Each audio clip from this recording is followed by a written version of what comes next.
A Organização Mundial da Saúde considera o tabagismo o principal causador de mortes evitáveis em todo o mundo.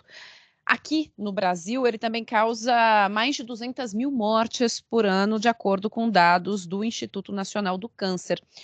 Mas por que será que, mesmo sabendo disso, é tão difícil abandonar o tabagismo? Aqui no Humanamente, que é um programa da Band News FM feito em parceria com o Instituto de Psiquiatria do HC da USP, nós queremos entender o que o tabagismo provoca na nossa cabeça também. Por isso, nós estamos aqui mais uma vez, todas as semanas, com as análises do Daniel Barros. Oi, Daniel. Oi, Ellen. Olha, um tema muito interessante, porque a gente não cai a ficha para nós normalmente, mas o tabagismo é uma dependência, então é um transtorno mental. E, nesse sentido, acaba sendo um dos transtornos mentais mais comuns que a gente tem. É um transtorno mental muito frequente, que mudou ao longo do tempo, assim, a gente vai ver um pouco como é que isso tem evoluído, mas é um dos transtornos mentais, nesse sentido também, mais prejudiciais, vamos dizer, é um transtorno mental fatal, né? Um transtorno mental que mata, como você bem colocou. Então, é um tema muito importante, a gente vai falar disso e de outras modas que têm surgido nessa história do tabagismo no programa de hoje. Exatamente, tenho certeza que por aqui temos fumantes, mas temos também pessoas que estão aí se enquadrando em outras modalidades que estão virando bem populares. E por isso, nós chamamos alguém que é expert no tema aqui, o professor auxiliar de psiquiatria da Faculdade de Medicina do ABC, professor adjunto assistente de epidemiologia da Columbia University em Nova York, doutor João Maurício Castaldelli Maia. Obrigada pela gentileza de estar aqui conosco. Obrigado, Ellen, pelo convite. Nosso amigo Daniel também. Obrigado, Daniel. Parabéns pelo trabalho de vocês. Eu sou audiência do programa. Agradecemos sempre a audiência. Minha família e meus amigos.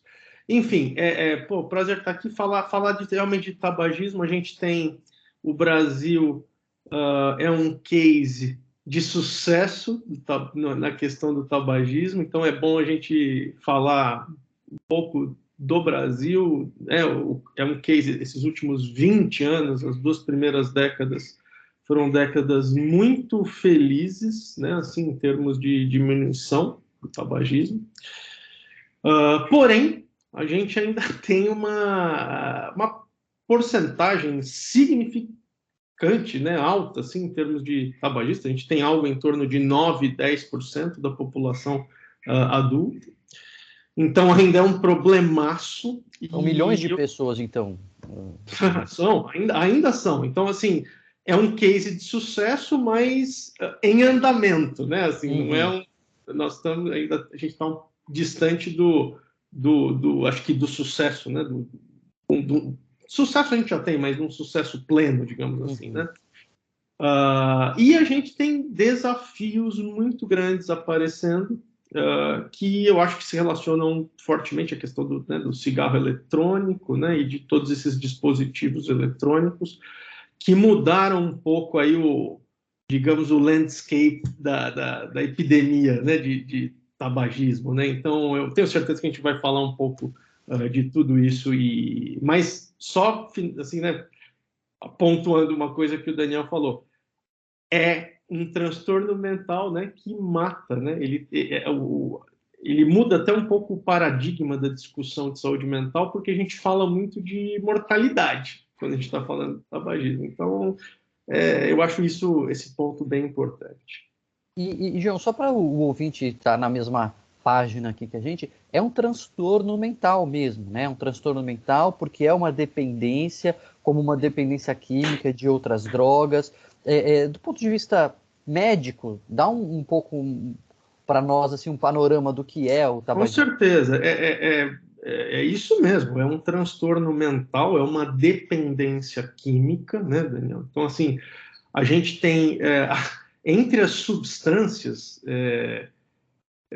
assim, a gente tem um ranking, né, do potencial de dependências, né, de cada substância, né, e assim, a nicotina, ela está em segundo, terceiro lugar. Então, assim, a gente tem uma estimativa que vem se confirmando de que aproximadamente 1 em cada 3 pessoas que experimenta tabaco fica dependente, né? Então, assim, é algo muito forte, né? Agora, como é que ela age no cérebro, né?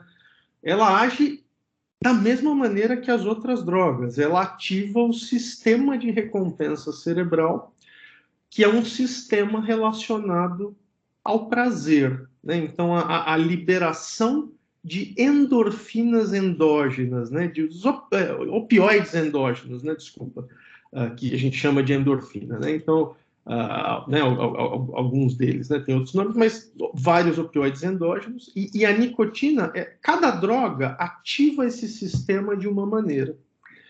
A nicotina ativa através dos receptores colinérgicos, né? Os receptores nicotínicos, né? De tão relacionados à nicotina, eles receberam esse nome, e ela ativa esse sistema, e a gente tem uma geração de prazer, conforme a gente vai usando, o indivíduo vai tendo cada vez mais dificuldade de não usar a substância. Então, ela tem um condicionamento de dependência parecido, igual, né, com as outras substâncias. Agora, ela tem uma particularidade, né, Ellen, que, assim, por exemplo, ela não gera intoxicação. A não ser que a pessoa, né, exagere demais. Ela não gera intoxicação. Então, o que acontece? A pessoa poderia, por exemplo, eu estou vendo você, Ellen, com muitos jornalistas aí, poderia ter alguém fumando aí trabalhando. Então, não seria algo... Já teve por muito tempo. Sim, eu imagino. Né? Psiquiatras fumando e trabalhando, a gente conhece um, né, que não era psiquiatra, era neurologista, mas enfim, bem famoso, mas não altera, né? Então, assim, é diferente. Isso posiciona a nicotina de uma forma diferente em relação ao álcool, a cannabis, a cocaína. Mas sim, né, finalizando, fechando, assim, né, ela é uma droga, e talvez por não gerar intoxicação, as pessoas às vezes confundam e achem que ela não enfim, não gera uma dependência, um quadro, né, mental, mas ela, enfim, tem um condicionamento de dependência muito parecido com as outras substâncias. Você falou de um aspecto químico, né? O que a nicotina faz no cérebro, como ela realmente te dá essa sensação de prazer, mas eu sou uma ex-fumante e havia um componente psicológico, sobretudo, por exemplo, quando eu cheguei nas redações, numa época em que redações praticamente todo mundo fumava, isso era parte de você se inserir numa rotina e num coletivo. Ao momento do cafezinho em que você tinha. E quando eu parei de fumar, mais difícil para mim, por exemplo, era saber como é que eu ia estar com aquele grupo na hora do cafezinho e o que eu fazia com as minhas mãos quando eu me comunicava com as pessoas. Então, existe também essa questão cultural do cigarro? Nossa, totalmente. Né? Muito interessante, né? Legal você ter tocado nesse ponto. Eu acho que era o Oscar Wilde, que ele tinha uma frase que era algo assim: os cigarros são a forma perfeita de prazer, né? Elegantes e insatisfatórios, né? Então, assim... então, assim, eu sou ex-fumante também, né, Ellen? Então, tô junto com você nessa história. E assim, tem um aspecto comportamental de associação, glamour, integração. Então, assim, isso vai desde os jovens, ali do começo, de sensação de pertencimento a um grupo, né? E aí tem uma questão assim, né?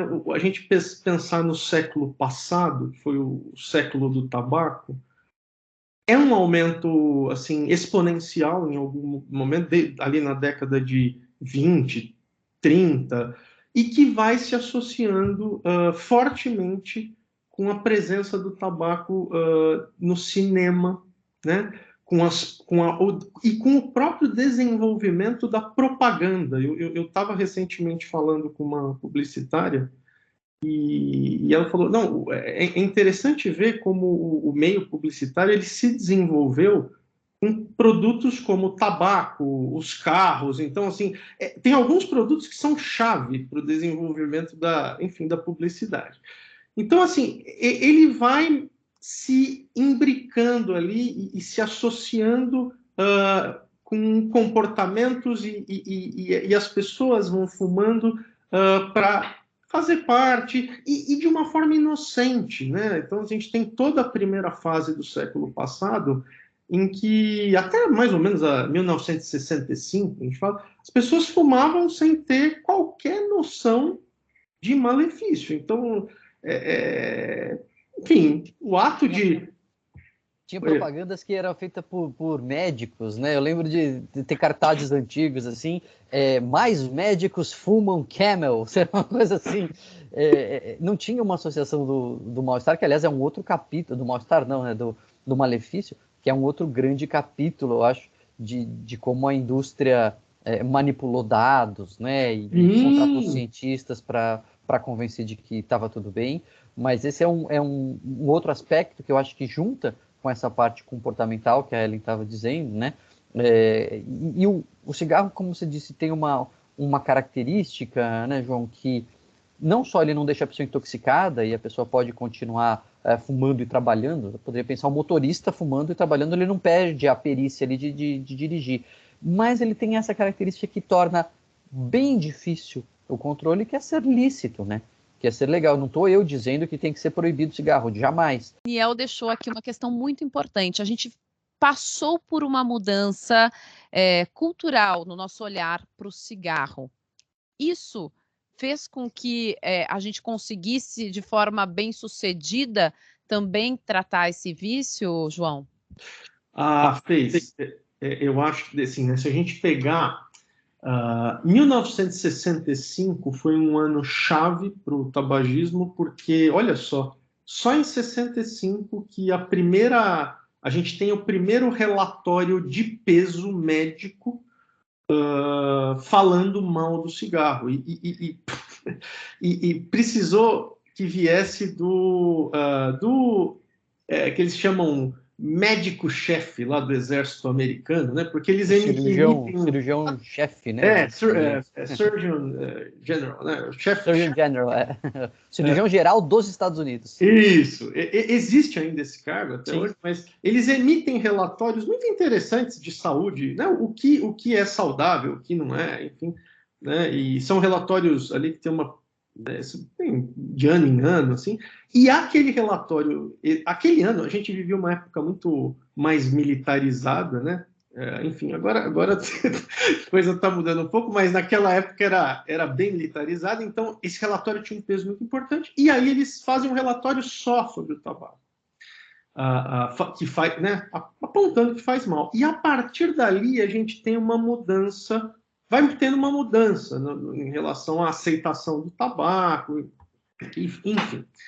Isso culmina lá na década de 90, um acordo da promotoria americana também com os produtores de cinema, para que eles não aceitassem mais o famoso merchandising, né, do tabaco. Então leva muito tempo ali, leva praticamente os últimos 35 anos, né, do século passado para ter uma mudança de entendimento pleno, e aí vai ficando cada vez mais difícil fumar, como o Daniel falou, e vão chegando leis. Então, leis, aqui o Brasil é um exemplo muito interessante, de proibição, banimento em locais e tal, e um combate ao fumo passivo, porque muita gente nesse mundo aqui morreu do fumo passivo. Então, o fumo passivo gera doenças cardiovasculares, enfim.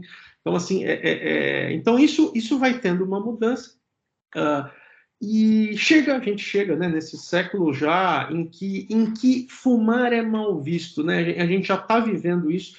A gente até fala para ter um pouco de cuidado. Eu sempre falo assim, poxa, cara, a nossa guerra é contra o tabagismo, não contra o tabagista, né? Porque às vezes isso fica um pouco... Eu acho que a pressão fica um pouco demais, exagerada, e algumas pessoas com comportamentos que começam a gerar até um estigma para as pessoas que fumam. E não, eu acho que não é por aí também, porque essas pessoas, como a gente comentou no bloco anterior, acho que agora um pouco antes, elas são produto também de uma forte, enfim, de uma epidemia do século passado, né? Então é algo que a gente tem que ajudá-las. Agora, você falou, João, sobre essa mudança cultural, comportamental. Dando aula, convivendo muito com jovens, eu percebo isso. Os jovens já falam, cheiro de cigarro, né? Não sei o quê. No entanto, chega uma coisa que não tem o cheiro desagradável do cigarro, nem o estigma desagradável do cigarro. Pelo contrário, parece super cool você pegar um pendrive, praticamente, e vaporizar esse pendrive, que inclusive você pode colocar diferentes substâncias por ali. Vape, o que a gente está falando aqui? Do que se trata? Quais os riscos? Como é que ele chega na nossa vida? E acho que tem uma coisa importante nessa pergunta, João, que é, como a Ellen introduziu, com relação aos jovens. A gente vinha num caminho de mudança cultural, que você estava acabando de explicar a mudança cultural do Brasil, e eu lembro, né, anos 80, o moleque que fumava, ele tinha uma pecha assim, de mais espertão e tal, era o corajoso que começou a fumar e tal, e hoje não, é feio, né? Nossa, que tonto, foi lá fumar. Então vinha o cigarro, essa doença, tabagismo, ela estava se tornando uma doença de adultos e mais velhos, e os jovens estavam meio protegidos dessa doença. Agora entra o cigarro eletrônico, esse vaping, e inverte isso de novo, né? A gente está perdendo os ganhos que a gente teve dessa mudança cultural, e hoje o vaping, o cigarro eletrônico, é mais comum entre jovens do que entre adultos. Ou seja, a gente está na beira de uma nova epidemia, da epidemia começar de novo. Poxa, Daniel, enfim, vocês fizeram um excelente resumo, porque, assim, é exatamente isso que a gente está vivendo, né? Então, volta a ser aceito, volta a ser bonito, de certa maneira, vem com nós vamos falar um pouquinho disso, assim, vem com uma possibilidade de variações, uma gama de variações muito maior do que o cigarro convencional, e vem com uma pecha, né, assim, de que não é perigoso. Então, assim, putz, inventaram o produto perfeito, né? Resolvido o problema. Só que não, né? Só que não, né?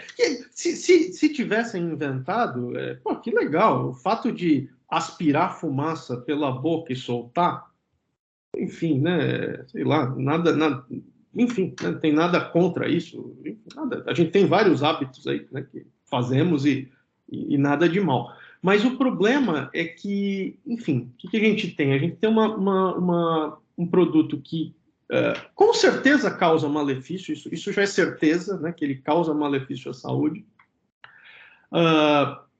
mas a gente não sabe exatamente quanto e nem qual malefício, né? A gente teve a proibição da comercialização do Juul, né, que é um tipo de... os Estados Unidos, né, proibiu a comercialização, lá o FDA, por incertezas muito grandes em relação à toxicologia do produto, né, os efeitos tóxicos e até genotóxicos, né, de possíveis aí, efeitos em relação ao material genético. O próprio FDA...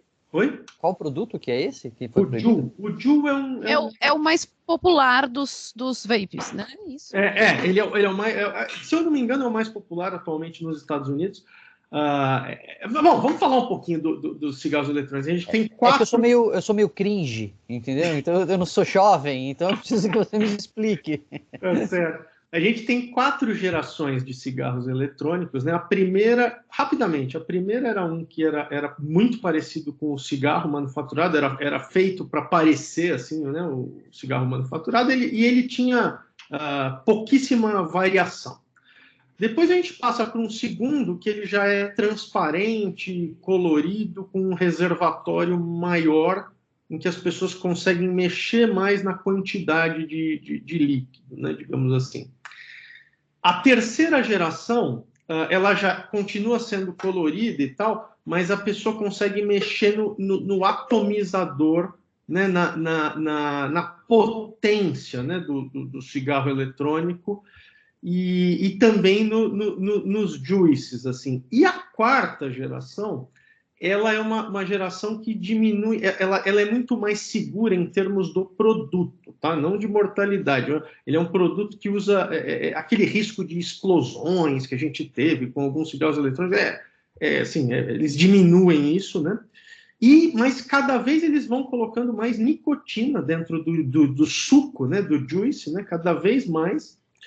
E cada vez as opções de aromas, e aí uma coisa muito perigosa, da potência, né? Então, é uma coisa que no cigarro tradicional a gente regula muito pouco a potência. Você vai lá, você compra o cigarro lá, light, normal e tal, é isso que você tem de variação. No cigarro eletrônico, né, no vape e tal, são sinônimos, tá? Vape, cigarro eletrônico, dispositivos eletrônicos, isso tudo são sinônimos, né? Mas você regula muito mais. Então, tanto a potência, a quantidade de nicotina. Então isso traz também um perigo um pouco maior em termos de dependência, porque enfim, nós seres humanos, a gente não tem assim uma grande habilidade de lidar com essa liberdade assim de é só você ver com drogas injetáveis e tal. Quando a gente tem muita liberdade para mexer na dose da droga, assim, isso fica mais perigoso em termos de potencial de dependência. E um dos aspectos que a gente tem visto com o Juul, especificamente, e aí eu falo lá com meus colegas lá nos Estados Unidos, e eles têm mais experiência até disso, é como as pessoas vão ficando dependentes desse produto, assim, e uma dependência grave. Elas usam o dia inteiro. Isso que também é diferente. O cigarro, existiam pessoas que fumavam o dia inteiro, então fumavam 60 cigarros, mas isso não era a maioria, era a minoria das pessoas. No Juul, a gente já tem uma situação diferente. Grande contingente de pessoas fumando ali o dia inteiro. É como se fosse sei lá, cara, chiclete, né? Um chiclete, uma chupeta, assim, vou falar assim, né? Uma coisa assim. E aí a pessoa vai, ela tá trabalhando, ela continua. E, desculpa me alongar, mas uma coisa também que voltou é o uso desses dispositivos nas baladas, né? Então, assim, nas baladas, nos bares, então as pessoas não precisam, como a fumaça do cigarro eletrônico, ela, até o ponto que a gente sabe, ela realmente não gera aquele efeito de fumo passivo, né? As pessoas conseguem fumar dentro dos locais. Alguns locais proíbem, eu acho que corretamente, mas a grande maioria dos locais e as casas noturnas, assim, as pessoas usam. Então, isso também, eu acho que reforça esse consumo na população jovem aí. Eu te falo até que, olhando assim a perspectiva, eu vejo o cigarro tradicional manufaturado em desuso. Assim, nos próximos, se eu falar daqui 10 anos, assim, mais ou menos, eu acho que a gente vai ter um panorama muito diferente. Assim, ele é quase em extinção, mas o cigarro eletrônico crescendo, né? Tem duas coisas que me chamam a atenção quando você descreve o cigarro eletrônico, João, que eu acho que podem aumentar ainda mais a dependência e fomentar o mercado, porque no fundo os caras estão querendo vender, né? É o trabalho dele. Eu sou médico, além de jornalista, você é médico também, o outro é comerciante, ele quer vender e quer que quanto mais a gente ficar dependente e usar mais, para eles melhor. E tem dois fatores de risco que você coloca aí que me chamou a atenção. Primeiro é a coisa do aroma, de você poder pôr sabor disso, sabor daquilo, que era algo que já vinha sendo feito no cigarro, né? Aquele cigarro de cravo, mentolado, porque aumenta a dependência. Agora isso fica facílimo, né? Com essas com os refis, né? Você pode colocar. Então isso você amplia o seu público, você alcança mais gente, você dá mais opções, enfim, e aumenta também a dependência. E o segundo, que eu não tinha ideia, mas faz todo sentido, que é com menos preocupação, com menos proibição de lugares para fumar, você já tira uma barreira. Então aumenta a probabilidade daquele comportamento acontecer, né? Tudo que é todo comportamento que você coloca obstáculos, ele se torna menos frequente. Você tira obstáculo, ele se torna mais frequente. Então, você já tem menos barreira para usar. E usando em diversos contextos, você vai criando também, como a Ellen falou lá no começo do programa, uma dependência comportamental, né? Porque você vai criando uma habituação. Toda vez que eu sento no computador, eu acendo. Toda vez que o professor começa a falar, eu ligo. Toda vez que o professor para de falar, eu ligo. Isso se torna uma cadeia comportamental que vai ser ainda mais difícil de quebrar, não? Com certeza, com certeza. Você, mais uma vez, fez um belíssimo resumo, eu acho, Daniel, porque é exatamente isso. Então, você tem um ele vem muito mais, permeia muito mais o dia a dia das pessoas, né, se encaixa ali nas atividades do dia a dia, com uma ampla gama de variações, né? Então, a gente tem algumas boutiques, eu considero boutiques, né, de cigarro eletrônico em outros países. Eu não sei se vocês já tiveram oportunidade de entrar em alguma dessas lojas. É maravilhoso. Assim. Você entra assim, lembra um pouco a boutique daquele cafezinho de cápsula aí que a gente compra, né? Que você entra, você fica assim, nossa, né? Cores, né? Variação, esse tipo, aquele. Então, assim, dá vontade, né? De comprar, né? De sair comprando e experimentar, né? Diferentes tipos. Então, e justamente as políticas públicas anti-tabaco, elas vinham no sentido de, por exemplo, a gente fala, né, dos pacotes sem qualquer cor, apelo, né? O apelo, né? Então, assim, a gente vinha nessa linha. Aliás, até com o álcool, a gente tem campanhas muito interessantes nos países nórdicos né, plain package, né? De ter o rótulo, assim, plano, né? Assim, sem cor, sem muito chamativo, então sem o apelo, né, que o Daniel falou. E o cigarro, né, os dispositivos eletrônicos subvertem isso, jogam a coisa numa outra direção. E, enfim, vamos ver. E carece muito, né, de regulamentação, né? Então, essa é uma questão no Brasil e em outros países. No Brasil é proibido, né, gente? Nós estamos falando aqui de uma... Né, a Ellen falou, pô, tá todo mundo usando. É verdade, né, dos jovens, assim, mas é proibido, né? No Brasil não é um produto legalizado. Então... Como que a gente começa a lidar? Porque eu tenho uma impressão, a gente está falando de uma coisa que está começando muito cedo. Esse ser mais cedo traz mais danos ainda, mais dependência ainda? Isso.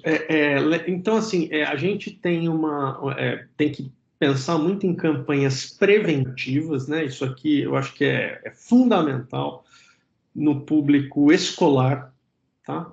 E universitário, assim, universitário e de adultos jovens, né? Alertando dos malefícios da nicotina também, porque a nicotina tem malefícios. Acho que o principal dela que vem aparecendo são os malefícios cognitivos, né? Tem no CDC americano, né, que é o Centro de Controle de Doenças, alerta: existem malefícios cerebrais da nicotina. Então, quanto mais cedo a pessoa começa a fumar, pior em termos de efeitos cognitivos que vá acarretando. E dentro desse suco, né, porque tem o juice que está dentro ali do cigarro eletrônico, a gente tem muitos outros componentes, muitos, né, componentes químicos ali, que a gente não tem a menor ideia do que o uso crônico dessas substâncias vai causar. A gente já sabe que muitos estão relacionados a câncer, né? Então é bom falar isso, né? Porque parece que não, né? Parece que não. Até outro dia, colega meu aí e do Daniel, Dr. Marcelo Garcia, me falou, né? Ele falou: puxa, agora esse cigarro aí, João, não causa câncer, né? Sim, né? Enfim, queria saber.